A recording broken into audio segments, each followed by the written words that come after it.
Hello, everyone. Jonathan Casey here with Mercury's Messenger Astrology. So, today, what I have to talk about is going to possibly blow the roof off of everything. So, where do I want to start? So, I just want to throw, I guess, some extra information before I get to the juicy stuff. Um, so, COVID 19, Saturn in Aquarius. Saturn in Aquarius is about learning to work together. And uh, this virus seems to be something that we have to work around to be able to try and work together. The better we can work together, the more rights we're going to keep in the end. Um, and how extremely challenging is that when you have such divided views? So I don't really know how to answer that question. Um, but if you think this is bad, wait until Saturn enters Pisces. Pisces has been referred to as prison. The the 12th house is Pisces house, and it's the prison. Um, so Saturn in Pisces is we're going to be learning how to uh, escape our prison, our confined um, space. Now, I don't want to scare everyone. My personal view on Pisces is the self-created prison. Okay, how we serve ourselves and how we serve ourselves, the world that we create for ourselves is our own self-created prison. So if we don't learn to work together, we may uh, end up finding ourselves more and more confined and restrained. Um, so I want everyone to be very conscious of that. Now, um, I in the past haven't put a lot of energy in regards to looking at the astrology and breaking it down of 2020 uh, to 2024, basically. Like, I have been looking at the astrology from 2024 to 2026, the year 2025 in particular, where Saturn enters Aries with Neptune.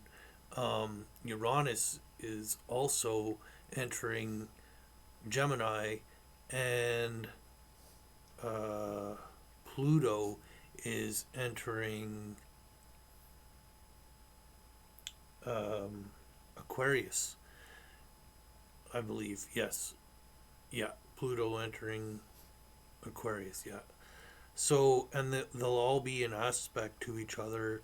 I'm going to put a link in the comment or in the description of the video that I do covering this. Because to me, that is like the epic uh, astrological events of the age. Okay, yes, we're at the tipping point, we're at the cusp, we're to me more officially in Aquarius. However, we still have to shake free from uh, things still lingering from the Piscean age, and that I feel all comes in 2025. Um, I theorize it even when Uranus leaves Taurus and enters Gemini as possible, even pole shifting um, time. Pole shifting is also conscious shifting. So, um, yeah. Now, uh, so there's two things I want to talk about here. One, I, I don't know if I've already spoken about this here, but where is it now? Let's go down a little bit here. So there's this global march on Sunday, April 12th. Um, I find that uh, very timing with, you know, Jesus's crucifixion. Um, so, are you ready to self-sacrifice? However, I'm not really sure if it's a good idea because it may bring in justification that we're not ready for, or maybe bringing that in sooner than um, the collective is ready for what might be a good thing. Um, that's really hard to know until after the event, really. But what I wanted to talk about is Kundalini energy, Kundalini rising. Um, so it rises through the crown chakra or the corona, because corona means crown. Okay, and one awakened soul would wake another, like it's almost like a contagious thing. However, fear prevents the Kundalini from rising.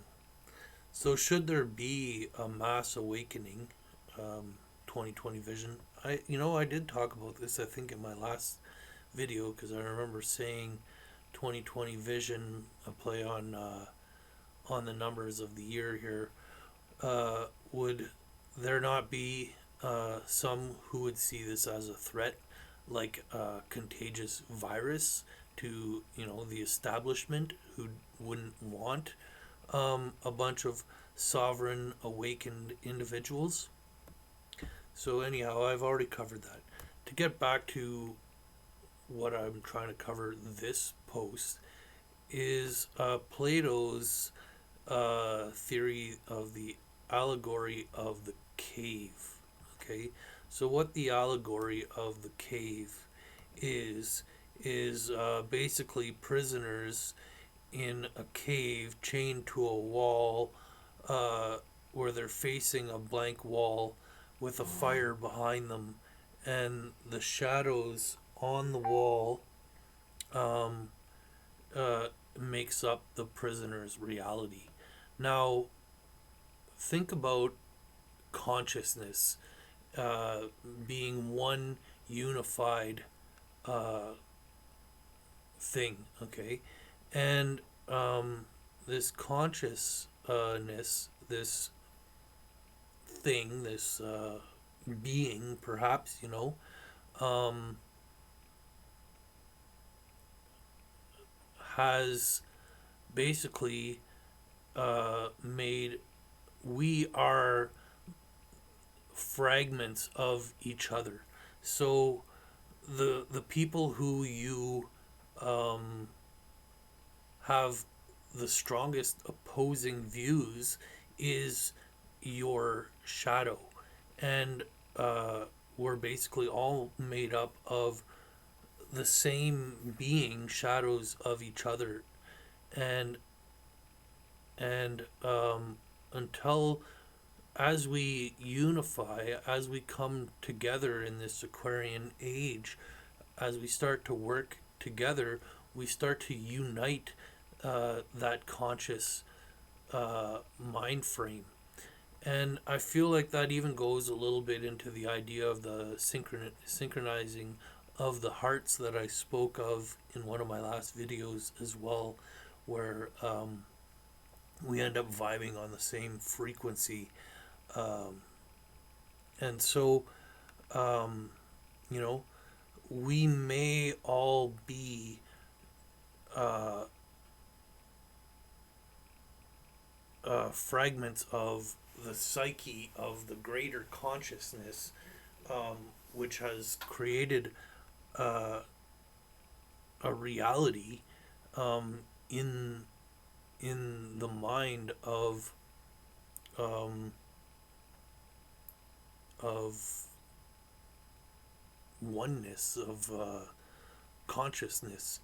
And, like Bill Gates, for example, the boogeyman, really kind of right now, I feel. Um, Someone like him who, uh, you know, he's like one of the people on the TV that everyone's listening to, or Trump. Um, these people are a collective shadow, and they're going to be one of the last um, characters in this play to um, to come back into unity. Possibly, I don't know that for sure, but when we are demonizing, and it's, don't get me wrong, it's hard not to um, demonize these actions. However, these actions I don't feel can play out.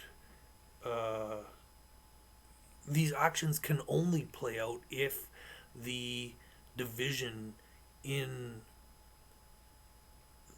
the shadow reality of consciousness continues to uh, carry on.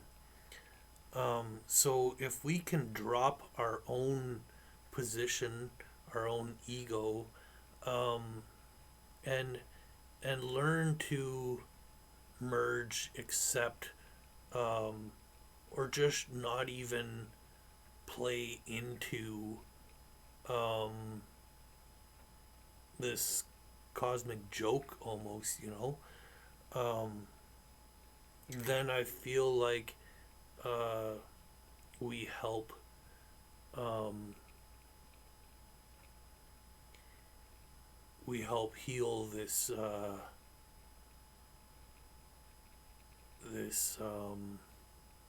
I don't even know how to put it, this created illusion of separation. And leave it at that. It's, 3, almost quarter after 3 a.m. I'm pretty tired. Um, so, thanks for watching, and I'll talk to you guys all again real soon. Bye for now.